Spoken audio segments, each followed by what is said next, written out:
নবীকে নির্দেশ দিছেন, শাসকদেরকে নির্দেশ দিছেন, বিচারকদেরকে নির্দেশ দিছেন ন্যায় প্রতিষ্ঠার জন্য। এই আল্লাহর কিতাব। সুবহানাল্লাহ বলেন, জোরে সোরে বলেন সুবহানাল্লাহ। এই যে আয়াতটা আমার ভাই তেলাওয়াত করেছিলেন, ইন্না আনজালনা ইলাইকাল কিতাবা বিল হাক্কি লিতাহকুমা বাইনান নাসি বিমা আরাকাল্লাহ। এই কিতাব নাজিল হওয়ার উদ্দেশ্যই হলো যে মানুষের মধ্যে যেন ন্যায় নীতি প্রতিষ্ঠিত হয়। সুবহানাল্লাহ। এই কিতাবের রাস্তা যখন মুসলমানরা ছেড়ে দিল, এই কিতাবের অনুসরণ যখন ছেড়ে দিল, তখনই মুসলমানদের মধ্যে আল্লাহ পাক স্বৈর শাসন চাপাই দিলেন। ঠিক কিনা বলেন? এটা কিন্তু আমার কথা না, আল্লাহ তাআলা একটা আয়াত নাজিল করেছেন, ফালইয়াহজারিল্লাযিনা ইউখালিফুনা আন আমরিহি আন তুসিবাহুম ফিতনাতুন আও ইউসিবাহুম আযাবুন আলীম। তাফসীরের মধ্যে লিখছে যে মুসলমানরা যখন আল্লাহর নবীর হুকুমকে অগ্রাহ্য করবে, আল্লাহর নবী যেভাবে শাসন ব্যবস্থা প্রবর্তন করেছেন এটাকে প্রত্যাখ্যান করবে, তখন মুসলমানদের উপর আল্লাহ পাক নানা ধরনের বিপর্যয় চাপাই দিবেন। ঠিক কিনা বলেন? আজকে মুসলিম উম্মার এই অবস্থা কেন? যে তারা আল্লাহর রসুল সাল্লাল্লাহু আলাইহি সাল্লামের আনিত যে জীবন ব্যবস্থা, যে শাসন ব্যবস্থা, এটাকে তারা গ্রহণ করে নাই। ঠিক কিনা বলেন? সেই জন্যে আমরা গর্ববোধ করি যে আমাদের এই ধর্মের আকীদার মূল হইল তাওহীদ, আর আমাদের এই ধর্মের সমস্ত হুকুম এবং বিধানের মূল হইল ন্যায় এবং ইনসাফ। ঠিক কিনা বলেন? এই ন্যায়ের জন্য এই বাংলাদেশের ছাত্রগুলো আমরা গর্ববোধ করি। এই বাংলাদেশের ছাত্রগুলোকে নিয়ে আল্লাহ তাআলা তাদের শাহাদাত যেন কবুল করেন। সবাই দোয়া করেন, সবাই দোয়া করেন। আমরা তাদের কাছে ঋণী। ঠিক কিনা বলেন? কিভাবে যে তারা এই রক্ত দিলেন আমরা তো বিশ্বাসই করি নাই। আমরা যারা বয়স্ক লোক আমরা তো বিশ্বাসই করি নাই। 5ই আগস্টে যাত্রাবাড়িতে 11টার সময় হাজার হাজার ছাত্র, আমার 2জন বুড়া মানুষ ছিলাম, আমার সাথে আরেকজন। আমি বললাম যে ভাই দেখেন তো লাল দাড়িওয়ালা, আমি আর ওই লোক ছাড়া কেউ আছে এখানে? সব তরুণরা। আল্লাহ তাআলা তাদেরকে যেন শাহাদাতের উচ্চ মর্যাদা দান করেন। কারণ হাদিসের মধ্যে আসছে, এক জালেম স্বৈর শাসনের সামনে রুখে দাঁড়ায় কথা বলা, তাকে সৎ কাজের আদেশ করা, অসৎ কাজ থেকে নিষেধ করা, যে শহীদ হবে সে হচ্ছে সাইয়্যিদুশ শুহাদা, সে সবচেয়ে বড় শহীদ। সে আমরা আমাদের জাতিকে নিয়ে গর্ববোধ করি। ঠিক কিনা বলেন? ভাইরা আমার, এখন যে সুন্দর একটা সময় আসছে আমাদের হাতে, বন্ধুরা আমার, একটা অত্যাচারী শাসন ব্যবস্থার অবসান হয়েছে, এখন সামনে সংস্কার চলতেছে। এখন আমাদের কি কাজ জানেন? আমি কথা আর বেশি লম্বা করি না, শেষ করে দিতেছি। আমাদের এখন কাজ হইল, এই যে বাংলাদেশে সবচেয়ে বড় স্বৈর শাসনের পতনের পর যে একটা শূন্যতা সৃষ্টি হয়েছে, এই শূন্যস্থানটা যদি আমরা আল্লাহর রসুলের আদর্শ দ্বারা পূরণ করতে পারি, তাহলে ন্যায় নীতি প্রতিষ্ঠিত হবে। ঠিক কিনা বলেন? আল্লাহর রসুলের আদর্শ ছাড়া মুসলমানদের জন্য আদর্শ কে বলেন?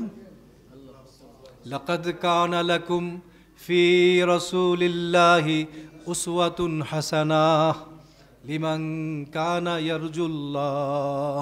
যে আল্লাহ পাককে কামনা করে ওই ব্যক্তির জন্য অনুসরণীয় একমাত্র আদর্শ হচ্ছেন জনাবে মুহাম্মদুর রাসূলুল্লাহ। যে আল্লাহকে চায় না, যে আল্লাহকে বিশ্বাস করে না, আল্লাহ তাআলার সঙ্গে সাক্ষাৎ যে বিশ্বাসী না, সে আরেকজনকে আদর্শ মানতে পারে, কিন্তু আমাদের কাছে আদর্শ একমাত্র কে বলেন? সবাই বলেন।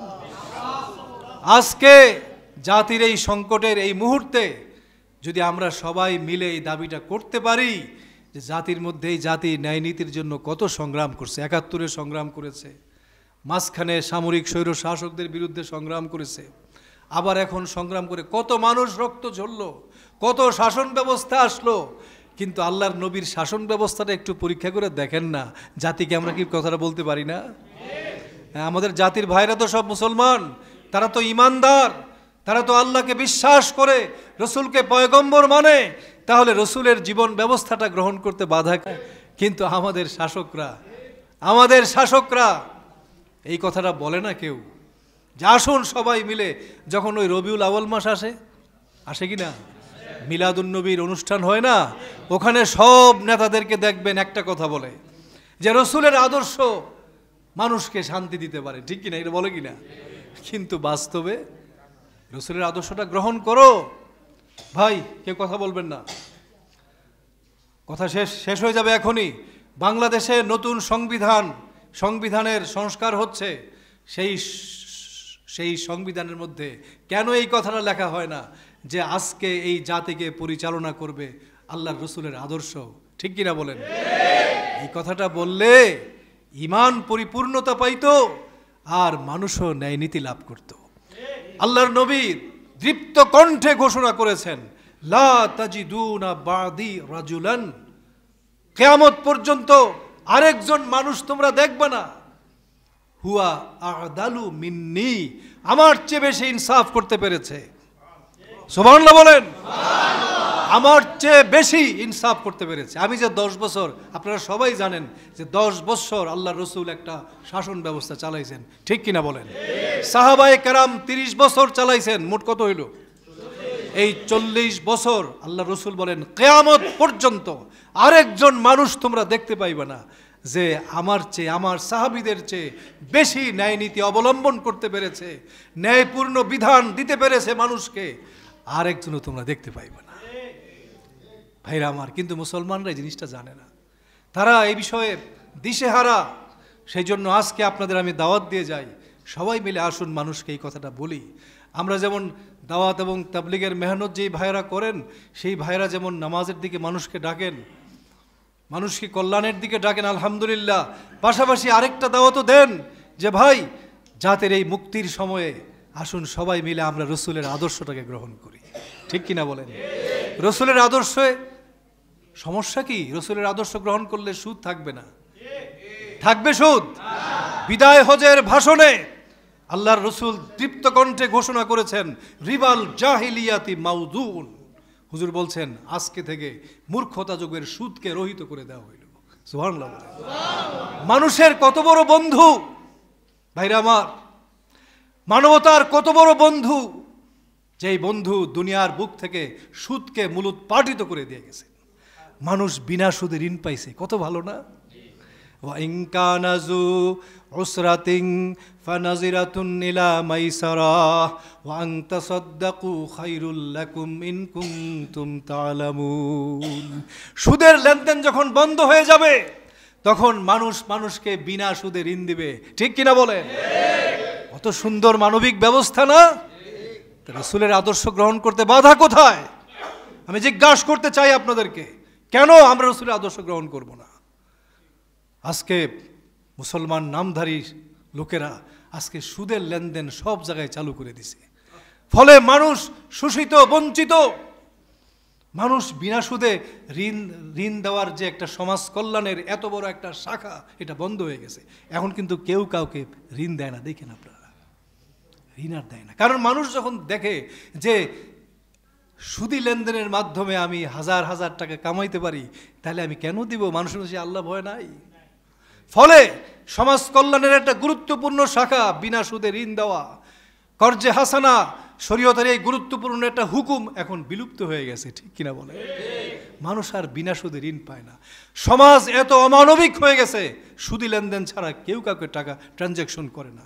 এই ঢাকায় বড় বড় ব্যাংকগুলো দেখেন না, 20 তালা 25 তালা, সব আপনারা তো মনে করেন কি জানে এখানে লেখা হইতেছে, এত বড় বড় ব্যাংক, ওই ভিতরে এয়ার কন্ডিশনের মধ্যে বৈশা শুধু সুদের লেখা লেখে আর সুদের সাক্ষী হয়, এছাড়া আর কিচ্ছু না। ঠিক কিনা বলে? এই সুদ, আল্লাহর নবী বলেছেন যে সুদের 70টা গুনাহ। কয়টা?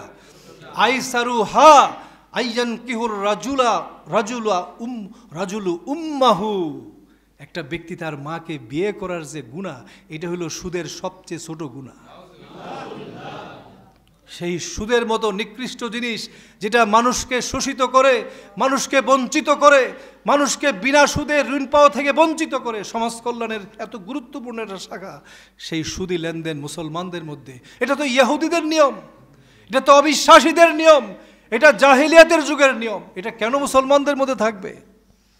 ভাইরা আমার, এই জন্য আসুন, আজকে একটা অত্যাচারী শাসন ব্যবস্থার পতনের পরে যখন মুক্তির নতুন পথ শুরু হতে যাচ্ছে, আমরা বাংলাদেশের মুসলমানরা সবাই ঐক্যবদ্ধ হই। ঠিক কিনা? ওলামায়ে কেরাম, ইসলামপন্থী যত দল আছে, দেশপ্রেমিক সব মানুষ মিলে আজকে আমরা একটা আওয়াজ তুলব যে নতুন বাংলাদেশ যেটা হবে সেখানে একমাত্র আল্লাহর নবী এবং সাহাবায়ে কেরামের আদর্শ চলবে, অন্য কোনো আদর্শ চলতে রাজি আছেন সবাই ইনশাআল্লাহ?